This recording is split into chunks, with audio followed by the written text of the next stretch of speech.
I am big on customer psychology, okay? That is the thing that separates me from a whole lot of people that do e-commerce. I am so big on how a customer navigates my website.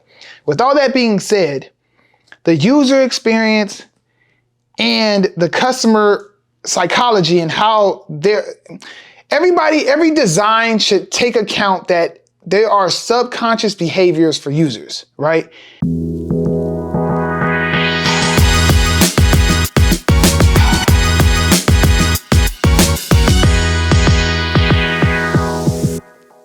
Hey, what's going on, everybody? Welcome to the 9% Show. I'm your host, Steven Burton. Here at the 9%, y'all know we keep everything 100. If I haven't done it, not doing it, or not about to do it, it would not come out my mouth. So welcome to the 9%. First, before we get started, please like this video, subscribe to it. If you like what we're doing, you've been rocking with us, please like this video. And if you're new here, like the video anyway, because I'm sure you're gonna like what we're talking about, because we come with that fire. And like we always do at this time, we go take a toast to the 9%ers out there. And those that want to get into the 9% club, welcome to y'all, welcome to y'all. So we are in a great series where we are talking about the e-commerce blueprint. Shouts out Jay-Z, okay? The blueprint of e-commerce from zero to your first sale. That is what we're talking about. And today we're talking about part 2, which is building your e-commerce website. I highly suggest if you're watching this video for the first time that you go back and watch last week's episode, part 1, where we talked about all the things you do before you get to the point of building a website, finding that product, finding that niche market. Like we discussed all that type of stuff. I highly suggest you check that out first. But if you're watching this video, it's because you watched part 1 or you are ready to really build your website. But don't say I did not. If you didn't go follow part 1, don't blame me if something failed and you ain't got your foundations right. I'm telling you, watch part 1 first, then you go get into this one, part 2 of building your website. So yes, I mean, we might as well just dive into this thing. I'm going to talk about 6 different things here. And I'm also going to, as always, share a little of my personal story with each one as I see fit with it. But we go dive into this thing. And the first steps you're going to want to do when you're building your e-commerce website is picking the right e-commerce platform. Now, I know a lot of y'all probably from a novice standpoint, I just, not really know what's going on. Not really too much tech savvy. There's some platforms for you, or you might just be asking, what is a platform? Well, a thing called Shopify, BigCommerce, WooCommerce, Wix, OpenCart, Magento. Those are all e-commerce platforms that you can put your e-commerce store on. Back in the day, you used to have to build your own e-commerce store. You used to have to build your add to cart button. The first website I ever started, my first e-commerce website, back in the day, I created all the buttons. I remember when PayPal first came out and you would literally have to put some code of the selling price and blah, blah, blah, and put your own button, and the button would do it for checkout and it would go straight to PayPal, all this type of stuff. The function of a shopping cart, the function of checking out, somebody had to create all that and design all that. As time went on, they've made it these out-of-box solutions where you can do your thing within this situation. If you're looking for a real simple, easy to use, user-friendly situation, I just want to start an e-commerce store. I don't know nothing about web development, none of that type of stuff. Hey, Shopify is great for that. If you need an open source thing, open source meaning, okay, Shopify allows some customization, well, to a degree. But they really, the whole point of it is everything's secure and structured within their platform. You might have an open source platform like Magento, like WooCommerce, like OpenCart, where you can build your website on it, but you have the freedom to get to the source code and do all this cool stuff. When I first started perfecttux, I actually started on OpenCart. It's not a well-known platform, but I'm not going to get into all the technicalities, but pretty much at the end of the day, the ideas and the functionality of the website that I wanted, Shopify was going to be restricted to what I wanted, or these other platforms was going to be restricted to what I wanted. I had my mind set on certain things and I was going to get it. Did I need to go that route? As I learned more, I did get, it was a suggestion to do OpenCart and like an open source platform. Some of these other open source platforms are very expensive. OpenCart was very reasonable, and it's more popular, overseas than it is in America. But that's what I first launched perfecttux on. A few years in 2019, we switched and migrated over to Shopify, which actually was one of the best things ever, mainly because everybody integrates with Shopify. I was finding it very difficult to find plugins and, whether it was your bank or rather, a new service that came out, everybody got an easy, simple click to integrate with Shopify. If it was an open cart, it was like they had to customize something, you had to talk to somebody, they had to figure out, it was just a pain. So Shopify if I could go back, I probably would have started my website from the beginning with Shopify. But there's also some limitations. Like I said, there were some things, we figured out some workarounds and to do what I had to do, but we'll talk about some of the reasons why in these reasons, or in these subtopics, why you might feel that an open source thing is best for you.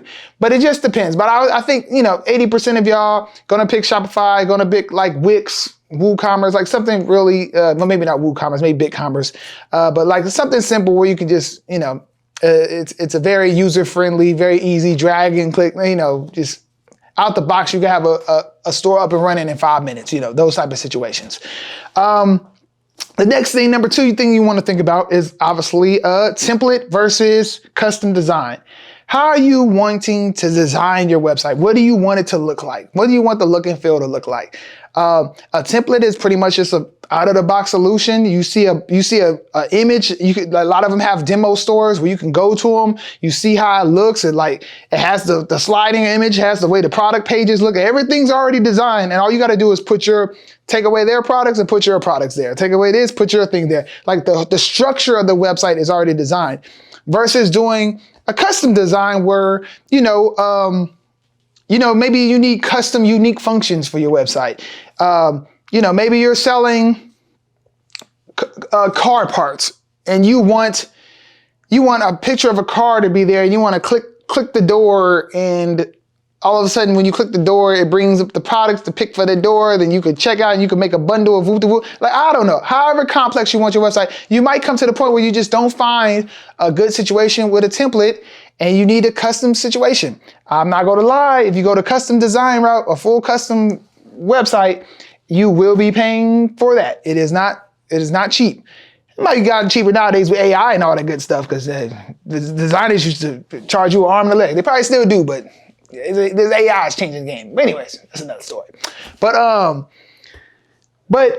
sometimes you could also mix in template and still do some custom work with the template. Like, so I highly suggest all my websites have always started with a template, and I've done custom things to it. I haven't done a full custom design, but you should still know what that is and what's best for you. I think 99% of the people out there are going to pick a template out there and work based off that. They got templates based on your industry, based on the type of products you're selling. So you can find, if you're doing baby clothes, you can find a baby-centric website that's full of baby colors and children's vibes and things like that.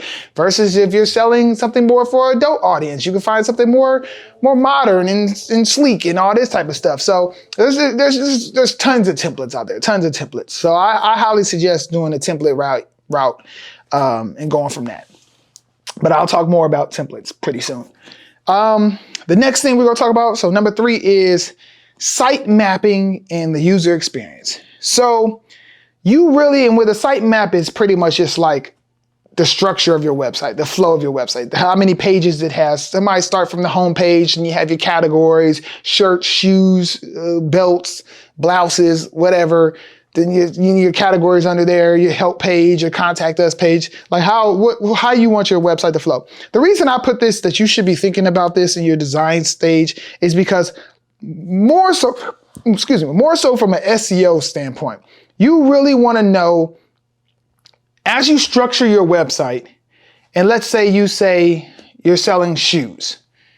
As you're structuring your website, maybe you find that the top 10 searches are Jordan shoes, Nike shoes, Adidas shoes, Kobe shoes, LeBron shoes.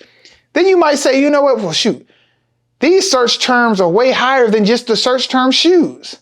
So under your shoe category, you might want to structure that out to say Jordans, Nikes, Kobe shoes, LeBron shoes, blah, blah, blah, blah. Like each category having a subcategory collection page for where you're at. You know, however you see fit that you need to structure it, you really want to think about it from a strategic standpoint of how you're structuring your website, what people are searching, because do understand, majority of the people are not going to come in straight through your homepage. They're not going to come on stevenshoes.com and go straight there. They're going to maybe come in and be Googling some stuff of like, again, Kobe Bryant shoes. And hopefully your Kobe Bryant shoes collection on steveshoes.com will probably be ranked higher than just steveshoes.com, because your collection page that's Kobe Bryant shoes has all the Kobe Bryant information, has all the Kobe Bryant shoes on it. Like that's where it's going to rank more. So people will enter in off of that website versus entering in the front of your website. So you have to understand that you want to build and structure your website in a way that is search engine friendly, in a way that's SEO friendly, in a way that's, you want to really be thinking about search terms. You want to be thinking about keywords. That's how you want to structure when you start thinking about your site map, okay? Also, user experience. This is where if you do select that template, you still need to understand, you need to pick the right template for your audience, for your user type.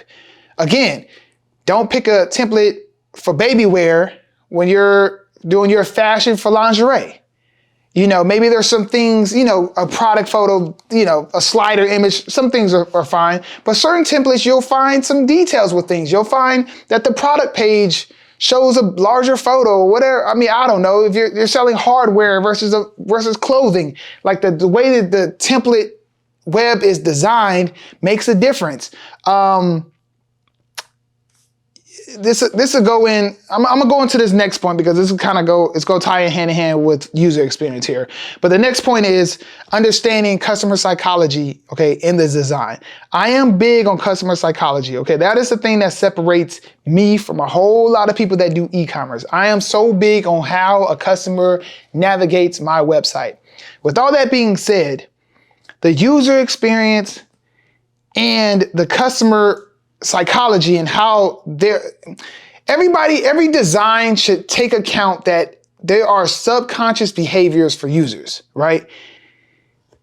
A way to know this, and you probably won't know this as in designing your website, but once it launches, I always mention like hotjar.com and certain analytics, but Hotjar is great because you can actually see a video of people navigating your website. You can actually see them scrolling and how they're moving and what they're clicking and things like that. But you'll just be shocked to find how people navigate your website, what they don't think, what you assume they would do.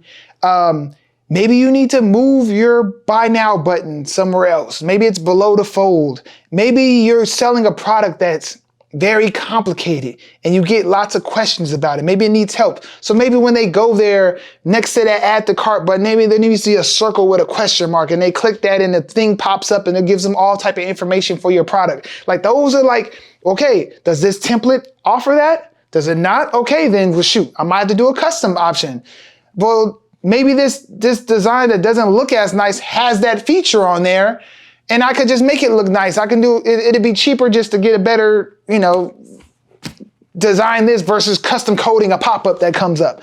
So, but the whole point of the matter is, however your customer, your unique customer will shop on your website, the questions they will ask, how they want to navigate, what their behavior is, you need to design your website with that in mind.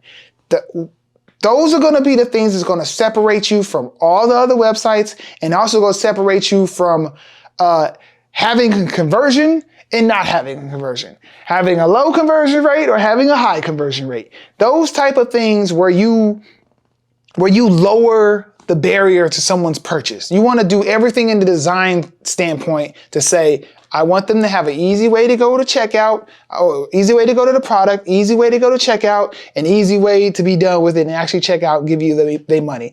You don't want to have no barriers there. If there are barriers, you want to do whatever you can to lower those barriers. If it takes custom design work, it takes what it takes. Again, this is why I told you on part 1 of this video, you need to be strategic about the products you have, the competition, all this type of things. If your thing that's going to set you apart, again, like with us at Perfect Tux, we knew a customer service experience was going to be very important. The shopping experience for buying from more online. What's the biggest hurdle for buying clothing online? It's like, oh, shoot, will it fit me? Is the sizing going to work? I'm nervous about that. We spent a lot of time and money and effort creating this machine learning sizing widget on our website. Did I need to have that? Could I just post the sizes, small, medium, large? No.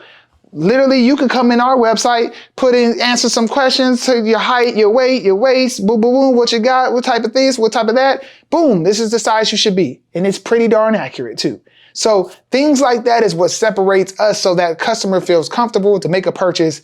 And again, it's in e-commerce. It's about completing sales. That is what it's about, okay? Next, we're going to talk about your product and collection pages, okay? So going along the lines of reducing customer doubt. If it's your product page, please, high-res images, okay? Multiple images, super details, whatever you're selling, it makes a difference. If you're selling a $10 shirt, the details of that $10 shirt probably doesn't matter. Would I still have high res and super zoom and all type of details? Yeah, I would, but that's because that's how I'm wired.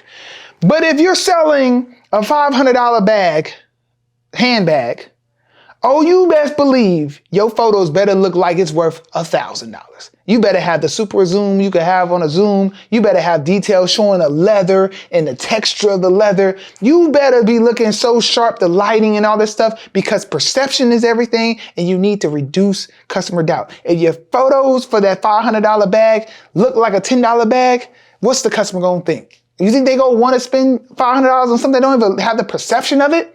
Okay, so your product page, make sure you have great photos. Make sure your product title makes sense. Make sure the description makes sense. Make sure all this stuff, that you need to have on a product page makes sense. Again, going back to the thing of like, okay, are there questions that go along with this? How can we properly give the customer these answers? On your collection page, again, thinking about how you want it designed.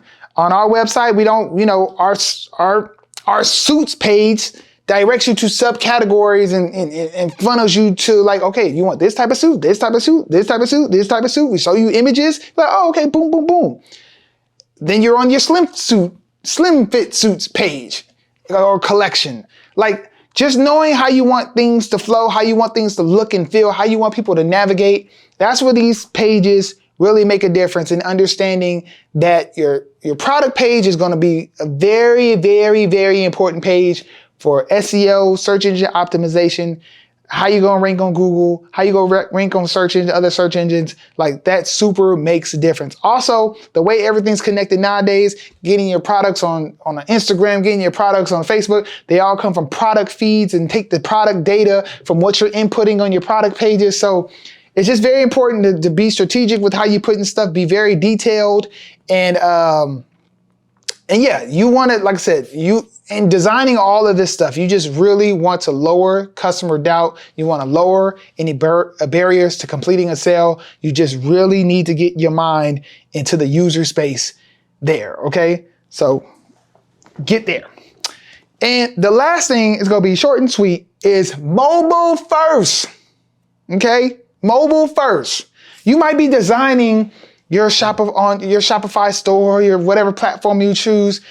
It's hard to design that on a phone, okay? It is very hard to design that on a phone. So I am pretty sure if you're designing a website, you are doing it on your laptop, on your computer, a big screen, you can see what's going on, and you're like, oh, all this looks great. But did you know 70% of the traffic, if not more, and it goes up every year, is mobile traffic, mobile and tablets. So how your website looks on a big old desktop is really not that important. You need to know how it looks on this small screen like this for these mobile phones. Okay. So as you're designing and going through all this stuff, make sure, you know, in Shopify, when you're doing themes, you can click a button and it'll tell you how it looks on mobile. Design for this first, then design for desktop. Okay. Make sure the things you do, even from a custom standpoint. Anytime I'm doing something custom on my website, I have a design. We have a look for our desktop and we have a look for our mobile. From no matter where it is, it could be a banner, the way a banner comes up. My banner on my desktop shows up like boom, full screen. My banner for my mobile, it shows up boom, lower third on the page. Being real strategic about how you operate and how you do things, especially for mobile, you have to think mobile first. If you don't take nothing else from this whole video, just take that I said mobile first and you'll be doing yourself some justice. All right. Till next week, we are finished. Again, please like, subscribe to the channel. If you like this video, if you like what we're doing, please share it with somebody. We will be back next week for part 3 of this series, okay? You don't want to miss it. It is all things e-commerce, the e-commerce blueprint from zero to your first sale. Don't want to miss it. We talk about all that good stuff. Till next time, I'll catch you next time on the 9% Show. Peace.